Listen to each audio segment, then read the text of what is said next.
My dad just doesn't get it. My brother's a total waste. Always has been. They didn't even used to get along. It wasn't until my brother really screwed things up that he suddenly started kissing up to Dad. Now it's like they're best friends. I think he was always Dad's favorite. It didn't matter what my brother would do. Dad always treated him like he was this perfect son. All my brother ever had to do was say, "Oh, I'm sorry." And Dad would act like whatever he had done just never happened. I remember one of the greatest days of my life was when my brother decided he was going to leave home. He'd been talking about it for years. He wanted to see the world, he would say. He was sick and tired of Dad's rules. He wanted to get out, live life to the fullest. And thank God, too. He was finally getting out of my hair. He'd finally let me live my life for a change. With him gone, I'd finally have a shot at the limelight with Dad. I remember he went over to Dad and he asked him for his share of the inheritance. I told Dad that it was a bad idea. He'd probably just waste it like he wasted everything else in his life. But to no surprise, Dad, being Dad, didn't listen. He gave my brother practically everything. And I think he would have given him my share of the inheritance too, if I'd let him. But I remember he left the very next day, hardly said goodbye. He took all of Dad's hard-earned cash and just disappeared. He never wrote, but we heard about him every now and again from friends.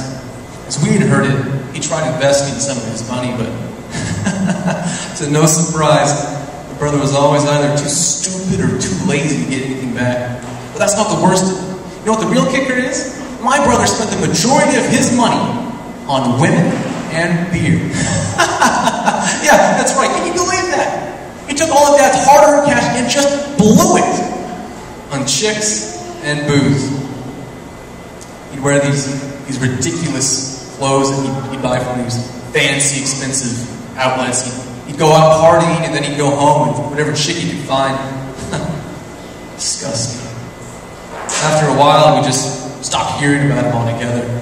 Nobody really knew what happened to him. I mean, I'd always figured that he had just passed out drunk in some ditch one night. That was the end of him, but either way, I was just glad not having to hear about Dad's precious little boy anymore.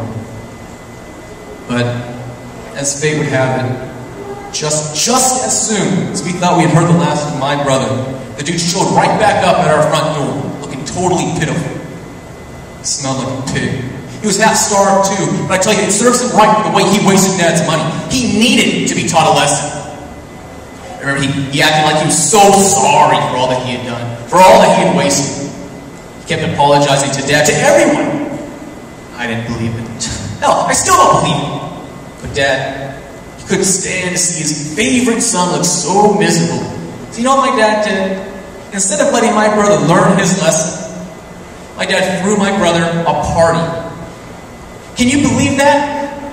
He invited over all his friends, but all this food and celebrated my brother. Dad tells me I should have been happy to have had my brother back, that my brother had learned his lesson, that he was once dead, but now he was home. My dad still tells me that my brother has learned his lesson, and now it's our turn to learn to forgive my brother. But here's the thing, I can forgive, but that doesn't mean I ever want to see my brother again, because I know that I am the better brother, and I am first.